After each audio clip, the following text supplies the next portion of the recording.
Estamos aqui de volta com o nosso Leitura Psicanalítica e estou aqui com o livro A Crueldade Melancólica, de Jacques Rassum. Vamos ler o capítulo 4 e o título é Este Homem Não É Nada Para Mim. A paixão me aborrece há algum tempo e encontro na melancolia uma verdade mais rica. Carta de Chantal Steinberg a Jacques Rassum.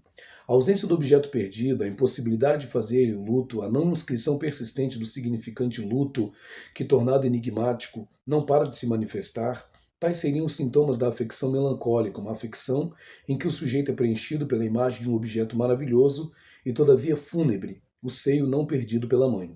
Resta uma questão: o que faz a mãe chegar a não perder o seio? Diferentes hipóteses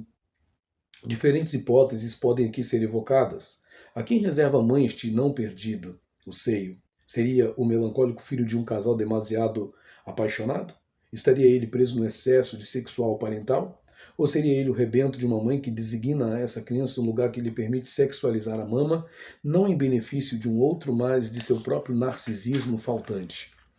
Nessas condições, o melancólico seria o filho de uma mãe que não para de gritar: Este homem, teu pai, não é nada para mim. A posição eminentemente diferente daquela de uma mãe que diria: Este homem, teu pai, não é nada para ti.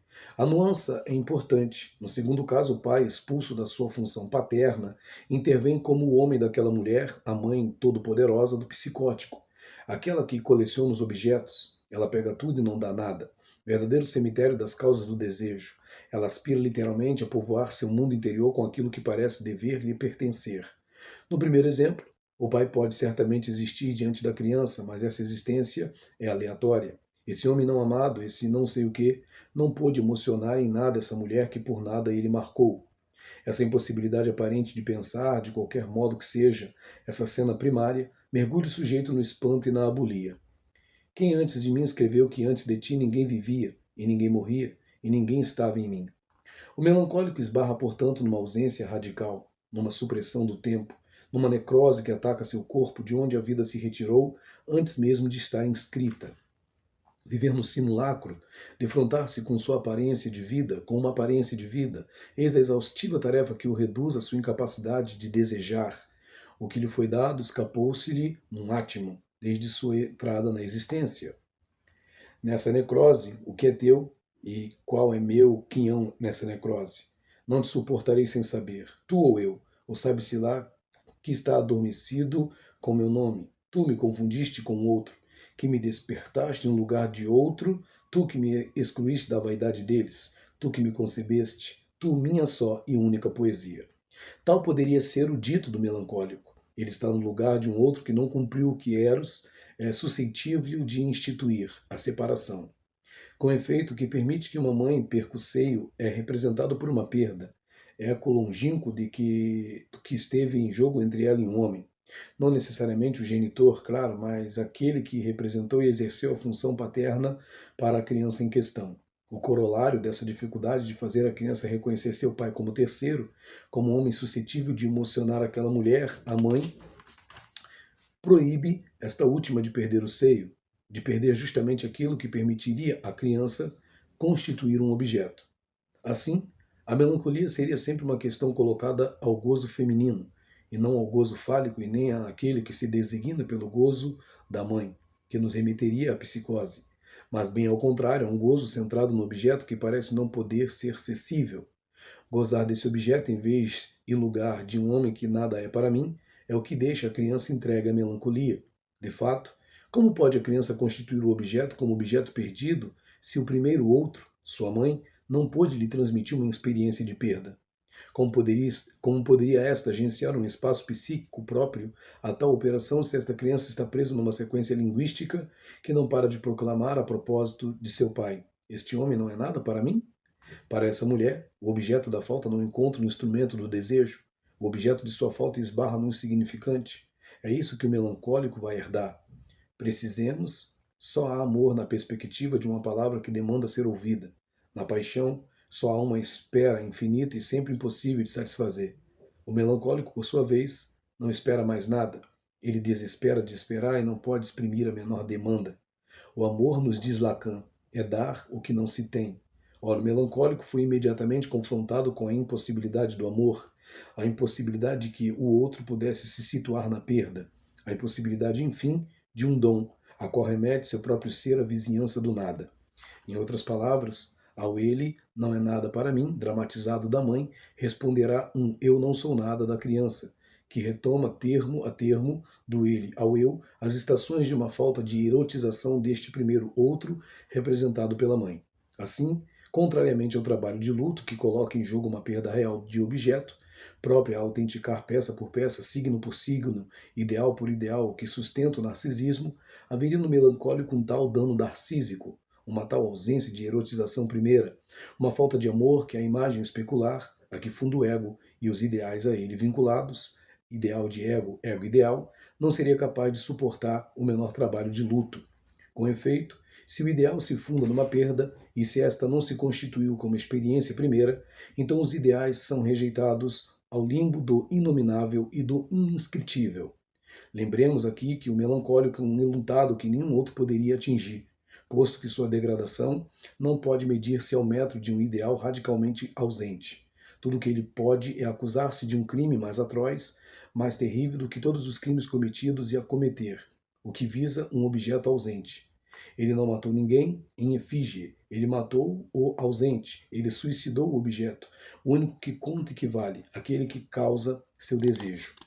O fato de que este objeto seja um objeto A, um objeto de desejo, só significa que está sempre mascarado por seus atributos. A questão só começa a partir da melancolia. Nela, o objeto é muito menos perceptível por estar certamente presente e desencadear os efeitos catastróficos por ameaçar a triebe fundamental que liga vocês à vida. Freud indica não sei qual decepção, que ele não sabe definir. O que veremos no lugar de um objeto tão obscuro? Não são os traços de um objeto que não se vê ao qual o sujeito se dirige? Nós podemos encontrar alguns traços a partir das próprias características dele. Eu não sou nada. Não é a imagem especular que é visada. Ele está no domínio das autoacusações, no domínio do simbólico, aí incluído o ter. Ele está arruinado. Isso não indica alguma coisa a vocês? Este ponto de convergência não é o do luto, nem o da depressão pela perda de um objeto, mas o de um certo tipo de remorso desencadeado por o suicídio do objeto. Como compreender esse objeto suicidado depois que ele entrou no campo do desejo? Senão como aquilo que revela o escândalo do que não adveio uma primeira vez e não pode, portanto, fundar uma série. O objeto do melancólico só é suicidado na medida em que é aquele pelo qual o escândalo de uma ausência se revela ao sujeito. Ele não é um objeto qualquer. Seu preço é maior do que o de qualquer outro, pois apesar de primeiro, ele não dá lugar a uma série. Como tal, é o único aterrador. Ele questiona a segurança que o limite oferece, ele pode revelar-se um sem limite incestuoso. Este limite em torno do qual a segurança do limite é sempre questionada, é dele que se trata nesse ponto do fantasma, aquele com o qual devemos saber lidar. O que está em jogo nesse campo do ser, que o amor não pode cingir, é algo sobre o qual o analista só pode pensar que qualquer objeto pode preencher. Somos levados a vacilar sobre os limites em que se coloca a questão quem é você, em relação a qualquer objeto que entre no campo do nosso desejo, que não há objeto cujo preço seja maior do que o outro. O remorso não é, portanto, posterior ao suicídio do objeto, ele o precede. Faça um desejo possível é por um remorso que o objeto será suicidado. Então, os remorsos e as autoacusações que proclamam a indignidade de ter encontrado este objeto ganham consistência. Se o assassino é aquele que culpado mata para fazer reconhecer sua culpabilidade e eventualmente para experimentar remorso num tempo segundo, o melancólico é o que, devorado por um remorso e por uma nostalgia patética, não foi ele que serviu de suporte para a revelação devastadora de que ele não é nada para mim? Vai se esforçar para destruir e se destruir. O melancólico é produto de uma destruição da qual ele seria o agente. Ele é culpado dos piores delitos, o diz, e ninguém quer escutá-lo. Ele faz apelo à lei em todo seu vigor para livrar-se, enfim, desse remorso que o invade e paralisa, para que sua culpabilidade ganhe, enfim, um sentido. Mas, horror, esse assassínio nunca é reconhecido pelo outro, e tudo sempre tem de recomeçar. Rebento de uma deserotização, melancólico é aquele para quem um objeto, quando se apresenta, se torna perigoso a ponto de fazê-lo vacilar. Entre gozo e dejeção, a procura de um assassinato não realizado, de que ele carrega toda a culpa, de que ele carrega toda a culpabilidade. Este objeto é aquela parte inalienável do outro, e o fora de todo alcance. Assim podemos dizer que o melancólico seria semelhante a um santo que se move inteiramente no ter e no despojamento, como os anacoretas que assombravam os desertos do Egito e da Judéia no começo do cristianismo, vivendo numa total apatia em nome de um amor absoluto por um divino enigmático e longínquo, sublime e todo-poderoso, oferecendo a aniquilação do seu desejo de viver e sua degradação àquele de quem adoram a ignóbil crucificação, e que só é adorável pela graça de sua morte ignominiosa. O melancólico vive na imobilidade de um ter paradoxal, o dom de um amor do qual o desejo teria se retirado. Durrer nos dá a contemplar essa experiência de estase quando desvela nossos olhos fascinados a imobilidade do tempo e dos seus elementos. Todas as imagens são silenciosas, pelo menos aquelas de antes do cinema e da televisão. Mas não me parece que tenha havido muitas mais silenciosas do que Melancolie, de Durrer. O badalo do sino está absolutamente vertical, não há um sopro de brisa. O mar está parado. Os dois pratos da balança estão perfeitamente equilibrados. O cão já se enrodilhou. A areia da ampulheta está no meio da sua passagem. O tempo parou.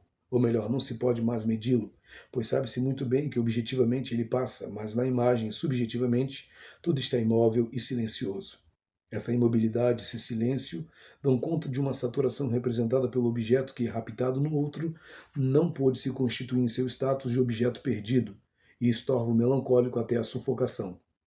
De fato, é claro que é um objeto, pois o melancólico está vivo, mas esse objeto foi entregue e não dado. Ele é inerte.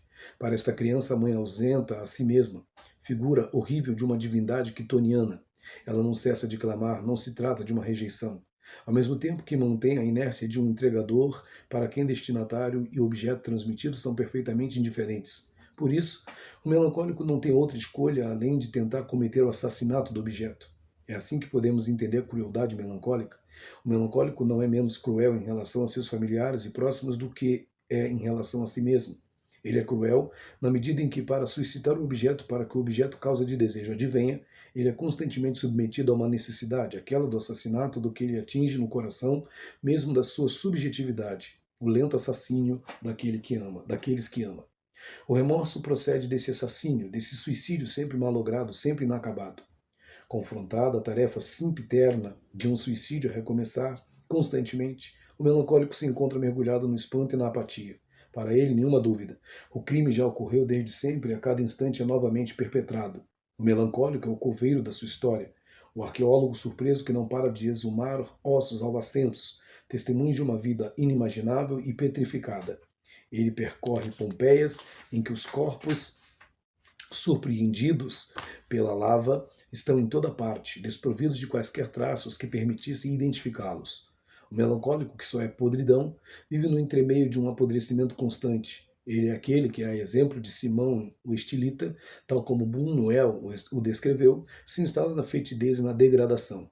Submetido perpetuamente às tentações da vida, à sedução de uma diaba transbordante de atributos femininos e que revela ser uma velha sem viço, de mamas ressecadas e pele amarelecida e flácida, ele contempla, através desse ser repugnante, sua gloriosa degradação.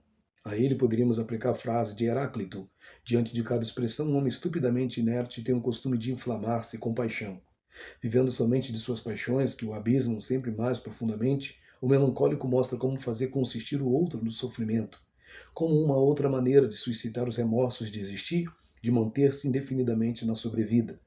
Um passo a mais e penetramos naquela zona tenebrosa situada nos confins da melancolia e do masoquismo, que nos confronta àqueles que parecem estar condenados a tomar seu corpo como objeto de seu desejo para poderem sobreviver.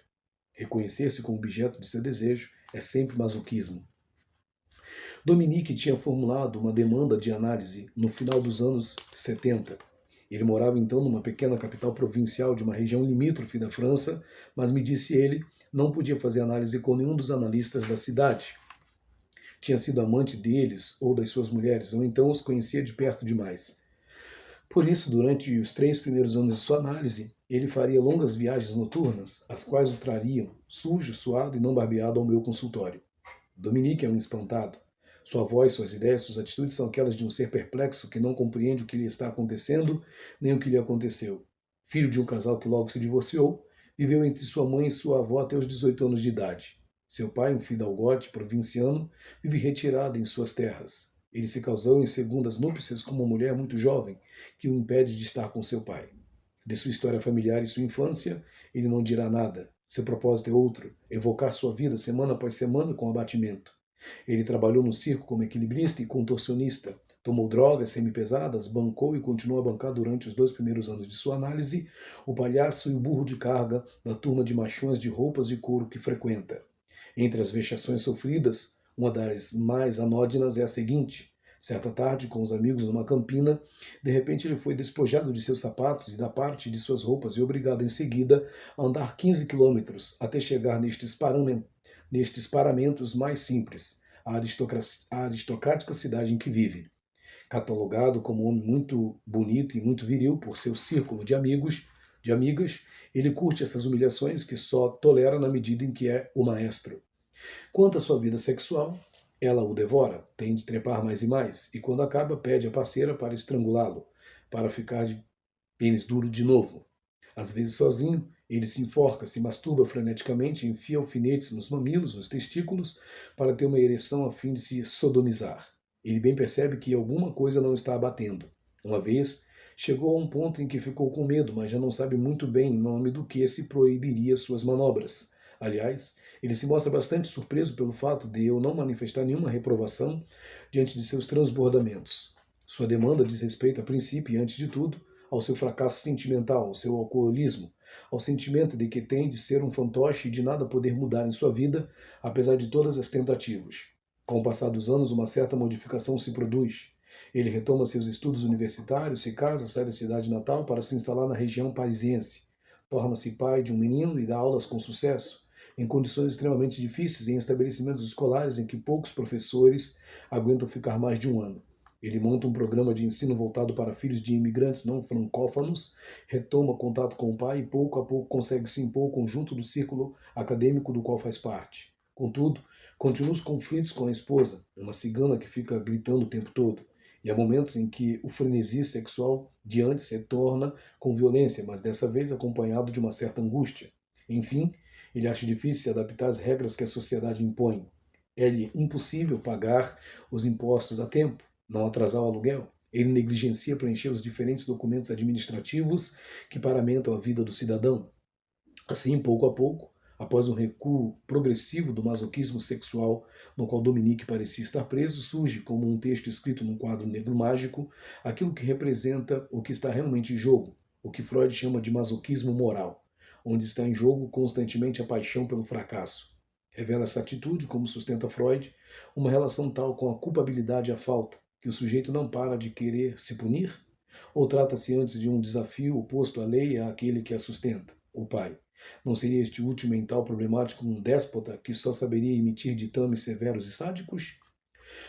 O que a posição perversa sustenta como desafio é uma dúvida radical sobre a legitimidade da posição do justiceiro, não só da posição em particular, daquele que diante dele representa a lei ou pretende representá-la, mas além disso, daquela de qualquer um que pretende falar em seu nome. A resposta masoquista, e nós conhecemos o lugar importante que ela ocupa na estrutura perversa, toma aqui sua significação de não poder ser reduzida a uma manifestação de culpabilidade a implicar que o sujeito tornou sua lei que o condena.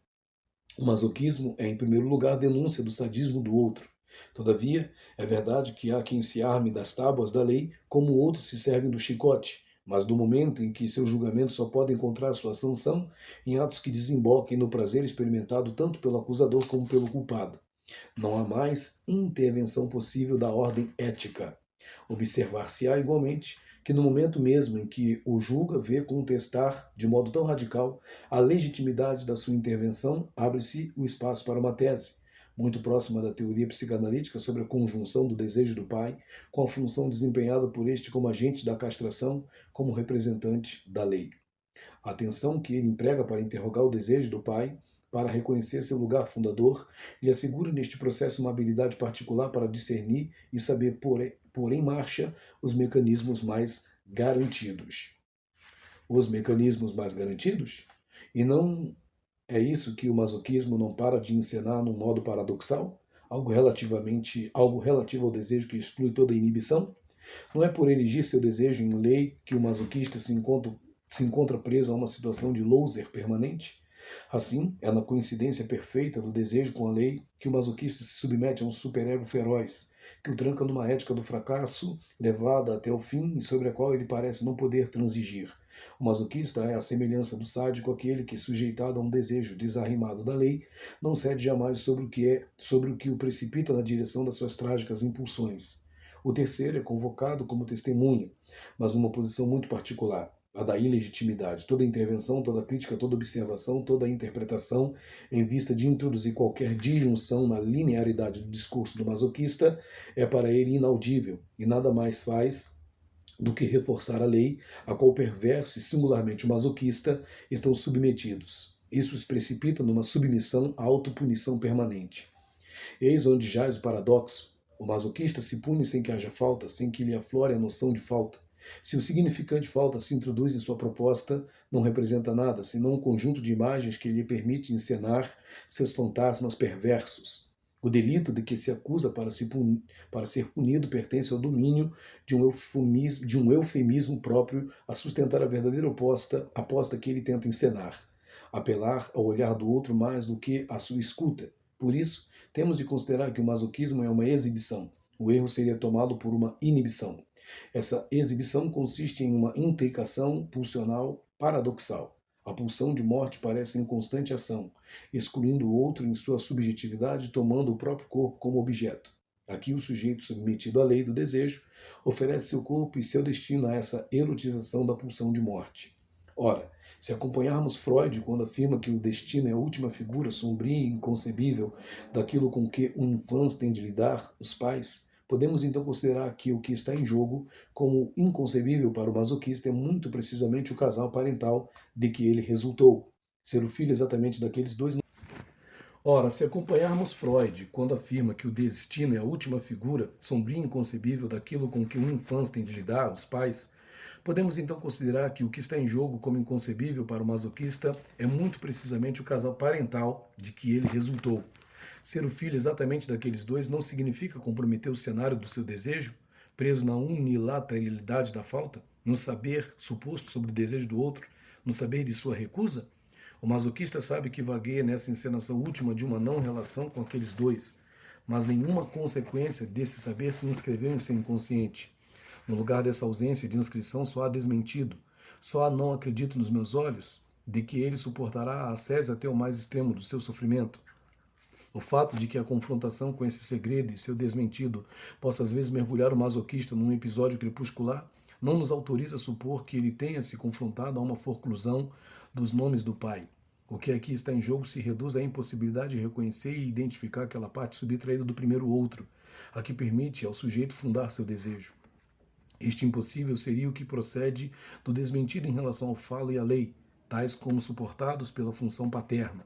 Com efeito, se podemos dizer que a primeira renúncia às pulsões se dá sob a pressão de potências exteriores e que é ela que cria a ética representada pela consciência moral que exige outras renúncias, podemos então afirmar que as ditas potências externas, representadas pelas figuras parentais, são no masoquismo objeto de um desmentido que exige daquele que delas é objeto submeter-se ao fantasma mata-se uma criança, de que ele parece não poder separar-se durante toda a vida.